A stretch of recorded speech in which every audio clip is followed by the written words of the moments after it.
Big Poppa's Pico de Gallo. All right, this is really fun, okay? And for you guys, this will be in the summer. As you know, I'm in the California desert. Maybe you don't know, but my tomatoes are coming in now and it's April. So I got these beautiful tomatoes. The Romas aren't in yet, but I'm gonna make a nice Pico de Gallo with these vine ripened California desert Big Poppa. So we got that, we got some key lime. We have a sweet onion. But more importantly, most recipes call for salt and lime. I have Jallelujah Lime. This is the Holy Grail right here.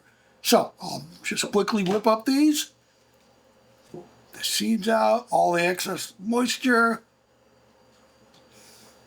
Okay, so we got the tomatoes. Let's do the cilantro really quickly.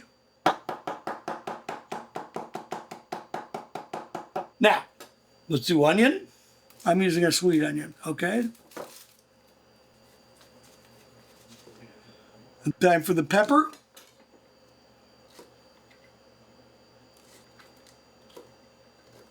A couple of these little key lime bombers, or Mexican limes, they call them.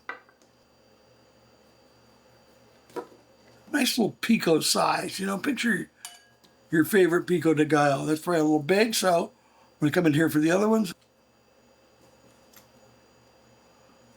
Here we go, boys and girls, we're home stretch. Peppers, onions,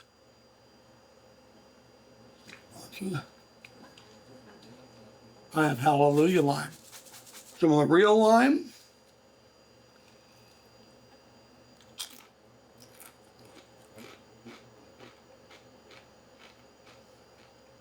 I have to try you. Big Poppa's Pico de Gallo. Wonderful. Thank you very much, kids.